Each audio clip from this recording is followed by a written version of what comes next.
toda.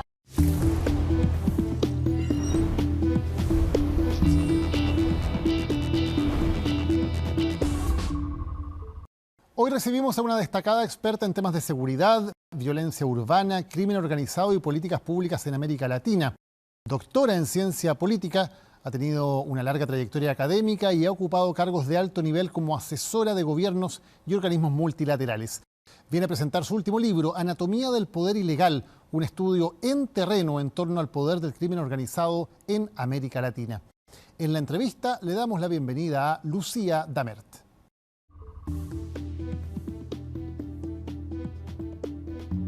Lucía Damert ya está con nosotros para hablar de este libro, Anatomía del Poder Ilegal. Lucía, muchísimas gracias por acompañarnos hoy. No, por favor, gracias por la invitación. Quiero partir por el título porque varias veces habíamos conversado de este tema y tú siempre ponías la alerta de que muchas veces hablábamos mucho, por ejemplo, del narcotráfico, ¿no? Y tú decías, ojo, hay que hablar más bien de economías ilegales, no solamente de narcotráfico.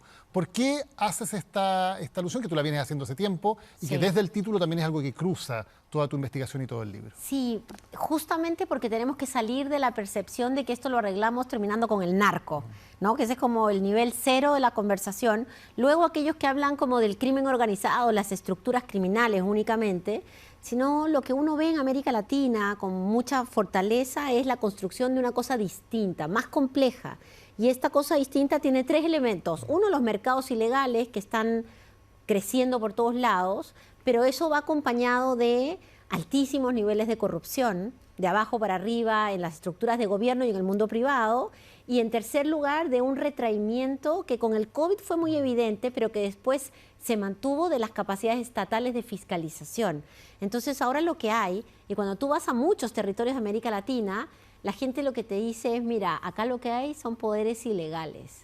Los legales, incluso los electos, que ya uno ve que trabajan para algunas organizaciones criminales o algunos mercados, y por supuesto los paralelos, ¿no? Los que establecen mecanismos de gobierno que son claramente criminales. Partamos por explicar qué significan estos mercados ilegales. ¿Qué son en Latinoamérica? Mira, los mercados ilegales son aquellas industrias que se generan para intercambiar productos que son, digamos, ilegales. No necesariamente drogas, porque mercados ilegales tenemos de ropa, tenemos, por ejemplo, como un gran mercado ilegal, las armas, y también tenemos hoy día robo de madera, la deforestación de la Amazonía, cosas tan increíbles, Daniel, como que hay animales silvestres, sobre todo pájaros de la Amazonía, que ya no están en la Amazonía porque se robaron todos los huevos y se los llevaron a Europa.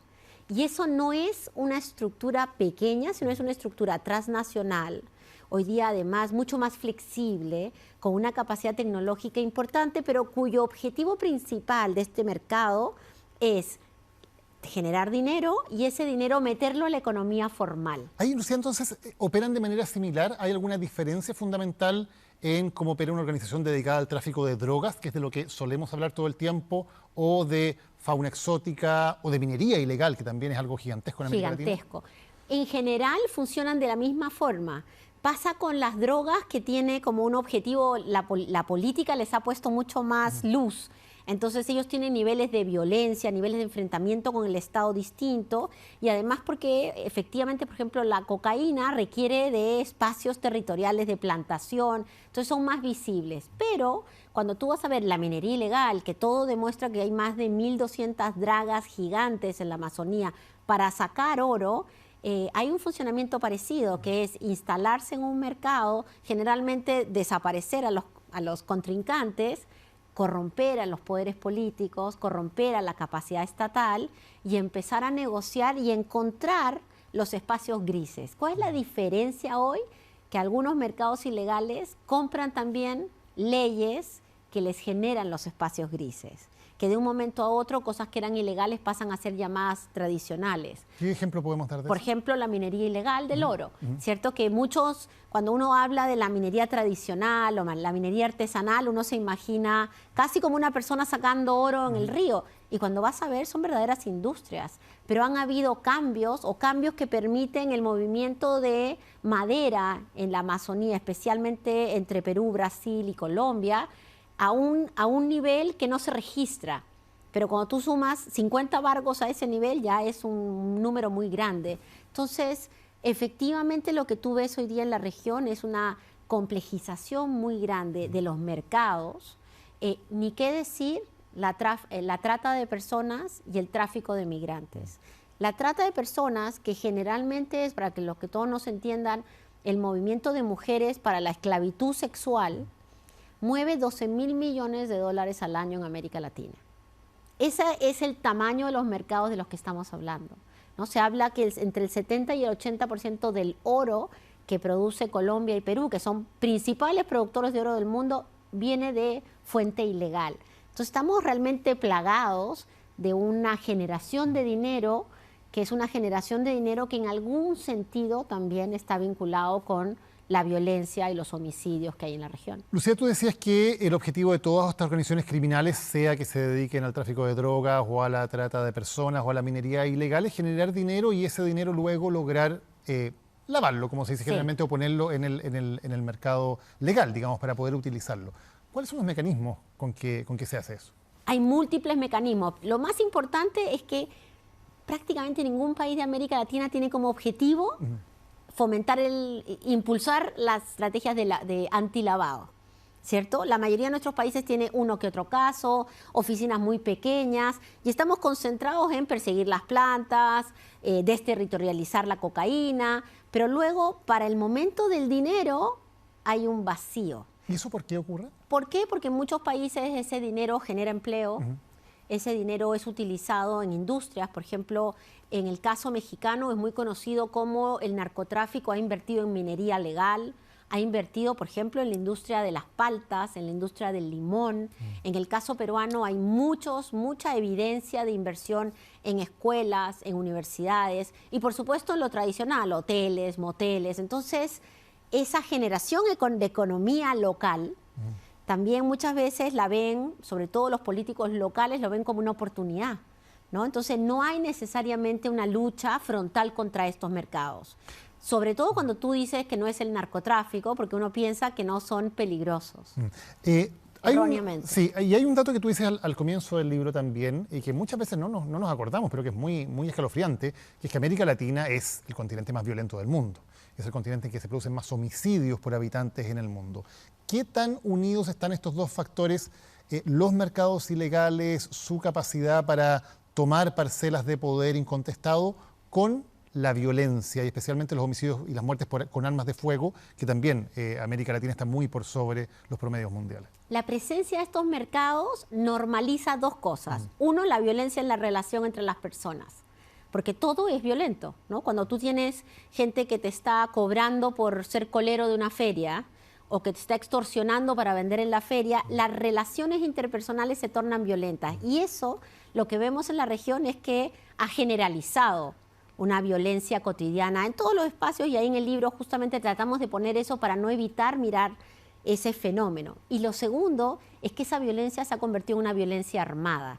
Situaciones sociales que antes hubieran sido terminadas a cocachos, a patadas, a peleas, ahora son rápidamente homicidios, rápidamente lesiones graves, gravísimas. Entonces, la presencia de los mercados no solamente genera esta pelea entre los grupos criminales que tratan de dominar el territorio, que también, pero en casi todos los países donde hay data medianamente seria, que son pocos, pero por ejemplo Chile, la mitad de los homicidios explica el crimen organizado y la otra mitad es gente que en peleas cotidianas o para resolver problemas cotidianos agarra un arma y mata a otro. Entonces hay una normalización en la relación, una normalización que es muy peligrosa y que incluso lo vemos hoy día en la conversación, por ejemplo, política, ¿no? Que no es a balazos, pero sí muy violenta. Sí. Lucía, una de las fortalezas y de los elementos que también hacen muy entretenida la lectura de este libro es que tiene mucho terreno. No es un libro escrito desde una oficina ni teórico, sino que cada caso de cada país, de cada sistema, está siempre contado desde terreno, con personas que están allí sufriendo o viviendo lo que sucede. ¿Por qué quisiste plantearlo así? ¿Y qué crees que es lo que, desde el mundo académico del que tú vienes, se gana cuando también se hace un trabajo mucho más de terreno como el que está en este libro? Sí, mira, lo primero es que creo que necesitamos acercar la situación a la gente en su mayoría. Escribir más libros académicos. Este es mi 8º libro, pero probablemente los otros 7 lo leyeron mis colegas. y tiene muy poco impacto en lo que realmente nos debería llevar a discutir, que es con la ciudadanía, qué es el mercado ilegal, por qué somos parte de este problema y no es un problema ajeno, qué cosa sirve y qué no sirve.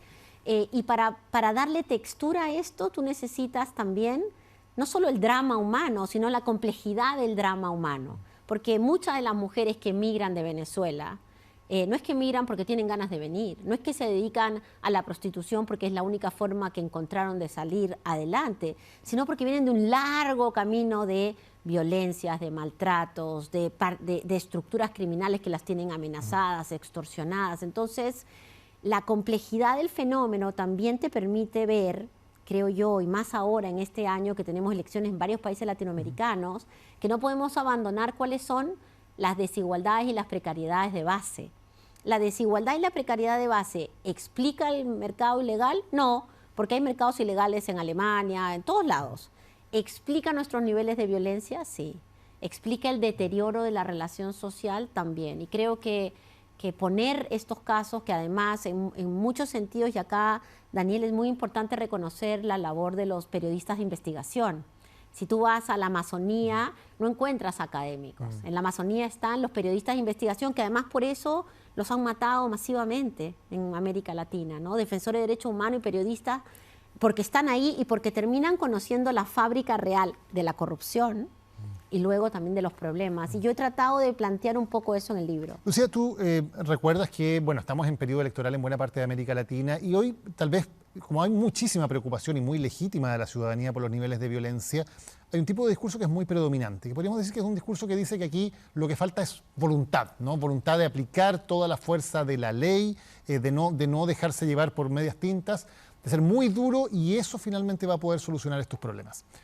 ¿Qué te parece ese discurso, digamos, y cómo funciona en términos de buscar una solución? Porque es un discurso que hoy día está ganando elecciones, claramente en países como Ecuador, por ejemplo, en El Salvador ni hablar, y que le hace sentido a la gente que con desesperación ve que el Estado no tiene presencia y dice, bueno, aquí hay que aplicar mano dura y aquí hay que tener la voluntad para perseguir esto. Sí, eso, mira, me dice tres cosas eso. Primero, que efectivamente le hemos hecho mal, porque la democracia no ha logrado llegar a la ciudadanía con lo mínimo que debería llegar, que es seguridad, ¿cierto? Y hay muchos lugares en América Latina, ciudades capitales, que los niveles de cobertura del trabajo policial es menos del 30% del territorio. Casi todo en las zonas, digamos, de más alto estándar económico.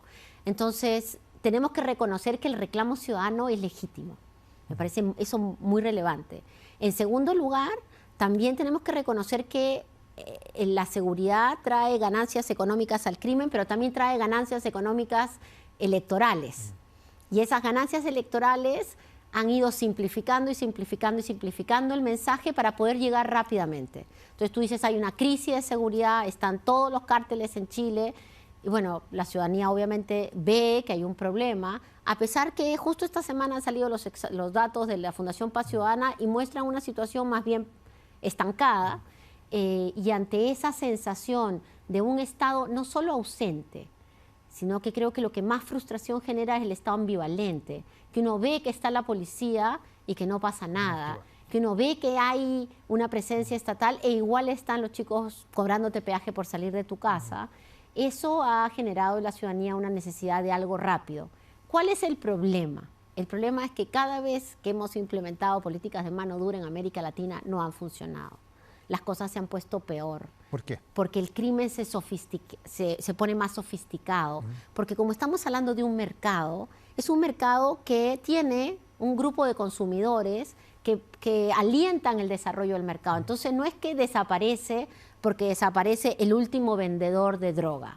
El mercado va a tender a ajustarse cuando uno pueda controlar la demanda, cuando uno pueda hacer mucho más difícil el movimiento. Y por eso es que sale tan caro llevarlo a Europa, porque no llevarlo significa saltarse mucho más vericueto. Y lo mismo la demanda por el oro ilegal, o por la minería, o por la por la madera, o la demanda por las armas. Es muy interesante, sabemos que muchas de las armas que hay en América Latina vienen de Estados Unidos, y resulta que a nosotros luego nos dicen que nosotros somos los culpables de la violencia. ¿Por qué no podemos llegar a un acuerdo de eso? Porque hay intereses. ¿no? Hay unos intereses de pues, los que producen armas, y México se fue en una pelea judicial contra los que producen armas. Entonces, si uno empieza a mirar por qué esta cosa de la mano dura no funciona, porque en realidad uno tiene un mercado y tiene que enfrentar el mercado. Y la mejor forma de enfrentar el mercado es enfrentar el dinero. Porque esos 12.000 millones que genera solo la esclavitud sexual y laboral en América Latina no están en las cárceles. Si nosotros vamos a las cárceles, el espejo de las cárceles es un espejo de gente analfabeta, de gente con miles de problemas sociales. No están los dueños de ese mercado. ¿Y por qué no se apunta ahí? ¿Por qué, si ese diagnóstico está tan claro, y algo que se ha discutido bastante, también en Chile lo hemos discutido, por qué no se es efectivo realmente en cortar la cabeza arriba, digamos, y no estar solamente combatiendo a los soldados o los microtraficantes o personas que finalmente son parte de una estructura que además son absolutamente reemplazables, ¿no? Porque si uno de ellos cae en la cárcel o si uno de ellos muere, rápidamente la estructura criminal con el dinero que tiene lo puede reemplazar por otro. Bueno, en muchos casos, porque esas estructuras de alto nivel económico tienen vinculaciones políticas, empresariales, que les permiten cubrir su negocio. Porque como hemos dicho, mucho de ese dinero está lavado y tienen una industria legal y un espacio gris que les permite entonces incluso comprar voluntades en el Congreso, ¿cierto? Entonces en América Latina no por nada tienes expresidentes presos por lavado, por corrupción, por vinculación con mercados ilegales. Entonces realmente el desafío es un desafío gigante, porque no es solamente terminar con el mercado ilegal, sino sobre todo empujar en aquellos lugares donde en América Latina todavía el financiamiento de las campañas es prácticamente no fiscalizado, donde se permite todo tipo de donaciones, especialmente estos grupos, ¿cierto? Y luego también donde los mecanismos de persecución de la corrupción son menores que los de la persecución del chico que está vendiendo, no sé, la ropa contrabandeada. Entonces, hemos puesto el énfasis en el lugar equivocado. Y yo creo que eso es porque se han comprado voluntades. También hay una corriente muy fuerte que habla de reducir el Estado, ¿no? De que el Estado es ineficiente, que el Estado es corrupto, en realidad que también evidentemente existen en América Latina, y que la solución, por lo tanto, es hacer grandes cortes en el Estado. ¿Cómo impacta eso también a esta realidad? Mira, en los países donde las cosas están funcionando un poco mejor, lo que se está haciendo es fortaleciendo las capacidades estatales. No hay una disminución de la inversión en inteligencia o en tecnología en las principales fuerzas de Europa. Al contrario, ¿no? Lo que están viendo es cómo hacen para enfrentar las amenazas ciber, las amenazas cripto. Y creo que acá, si bien tenemos un problema con el Estado, en los temas de seguridad no existe un outsource. ¿A quién vas a contratar para que fiscalice a funcionarios públicos y mundo privado?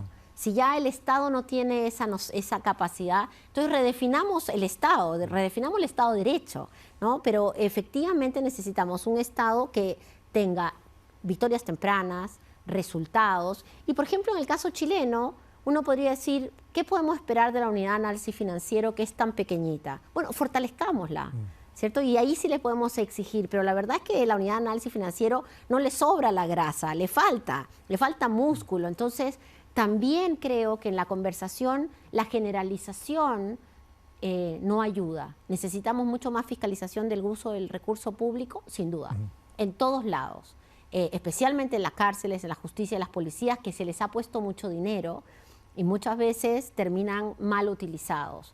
Pero pensar que no necesitas un Estado fuerte para enfrentar el poder ilegal es terminar con el poder ilegal a cargo del Estado. Y en algunos de estos países, Lucía, se da una especie de competencia en la cual estas organizaciones criminales reemplazan al Estado en algunas zonas o incluso a nivel nacional.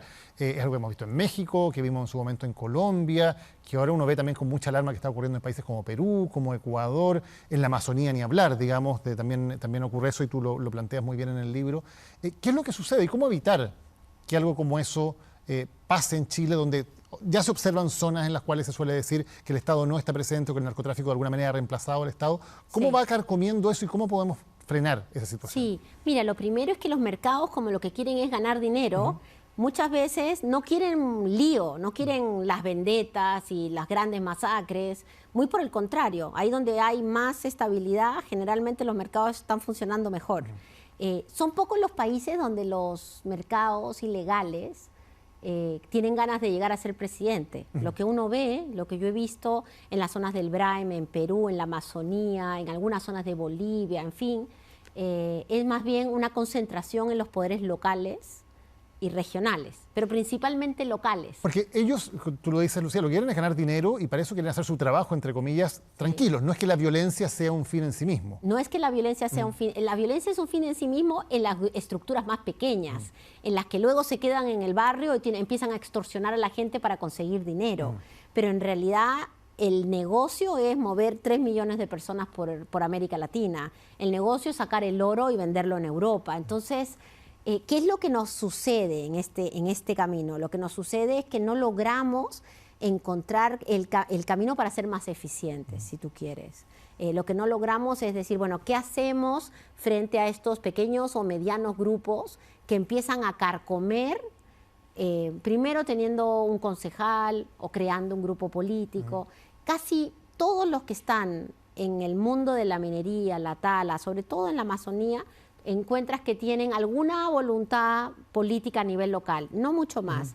Y creo que eso es distinto que lo que tú ves en los barrios de las ciudades principales de América Latina, donde tienes grupos criminales muy fuertes, probablemente más concentrados en la venta de droga y otro tipo de productos, que empiezan a tener gobierno de las zonas, porque el Estado no está presente o el Estado está muy ambivalente, y empiezan, digamos, a extorsionar a la gente y a establecer un marco de ley y orden. En Chile, cuando estaba en el gobierno del presidente Lagos, hizo el primer programa de intervención en barrios, no eran más de 12. Ahora ya tenemos entre 100 barrios que uno podría decir que tienen una situación de complejidad criminal. Y lo que hay que hacer ahí es que el Estado tiene que estar presente, no solo en policía, no solo, digamos, con tanquetas, sino con educación, con salud, con barrio, con vida. Y para eso yo estoy convencida que la solución son los alcaldes. Lucía, cuando ves el debate que tenemos en Chile, lo que estamos debatiendo en la televisión, en la opinión pública, lo que se está debatiendo en el Congreso, lo que se está debatiendo en la campaña, que estamos en plena campaña presidencial, y este tema es el tema número 1 de discusión. ¿Qué te parece el nivel del debate? Claro, el tema, estamos en un momento muy malo porque como el debate está en 140 caracteres, ¿cierto? Está en su momento más simple. Y esto yo creo que va un poco lo que, bueno, tu mismo libro comenta. Tenemos una crisis política también, donde la política ha olvidado su parte más pedagógica, ¿no? Esto no es pan y circo, esto no es ¿qué quiere la gente? Pena de muerte, vamos para allá. Más, sino en algún minuto debería haber un espacio realmente de una vocación de establecer cuál es el camino a seguir en este tema. Yo que extraño que haya más conversación sobre prevención. Tenemos problemas ridículos de consumo de drogas y tenemos capacidades estatales para enfrentar ese problema mínimos. Luego necesitamos también hablar de reinserción. Está bien que la cárcel es una solución para los que cometen delito, pero esa gente va a salir y si no los ayudamos van a salir peores, ¿cierto? Y ese camino no está. Y a mí me hubiera gustado que, pero bueno, en pedir no hay engaño, dicen. A mí me hubiera gustado que los principales candidatos o todos pudieran llegar a un acuerdo nacional. Porque lo que no se dan cuenta es que cuando el ciudadano mira la tele y escucha a los candidatos decir estamos mal, no, estamos peor, no, estamos horrible, el ciudadano no va a decir, bueno, en realidad yo no veo tan mal todo. Sino el ciudadano va a decir, realmente estamos horrible. Y por eso nuestros niveles de temor son altísimos. Porque no hay nadie diciendo, miren, lleguemos a un acuerdo nacional para que el tema de la seguridad, todos tengamos, además, todos tienen más o menos las mismas propuestas, ¿no? Y empecemos a mirar cómo solucionar esto de a poco.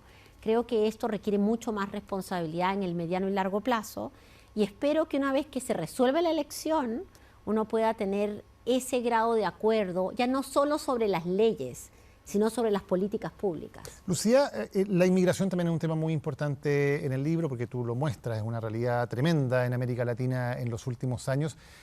¿Qué tanto ha impactado efectivamente el tema de la migración en Chile, en el tema de la delincuencia y en el tema de la inseguridad? Mira, la migración se mueve y con ella se mueven muchas prácticas, ¿no? Parte importante de la gente que ha llegado migrante a Chile ha llegado en procesos de altísimo nivel de socialización de violencia.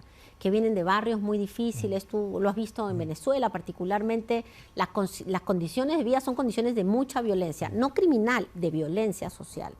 Y también se mueven modus operandi criminales. Lo que rara vez ocurre es que un grupo criminal de otro país gobierne en el país vecino. Es muy extraño que haya un grupo criminal de chilenos que manejen el robo en Estados Unidos. Eso es muy raro.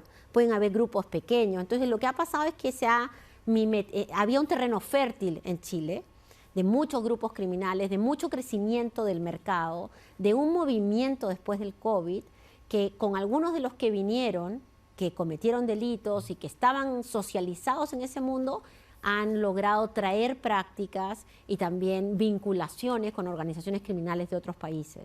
Y eso yo creo que es innegable. Ahora, que eso explique un porcentaje masivo de los problemas que hay, yo creo que eso no es así.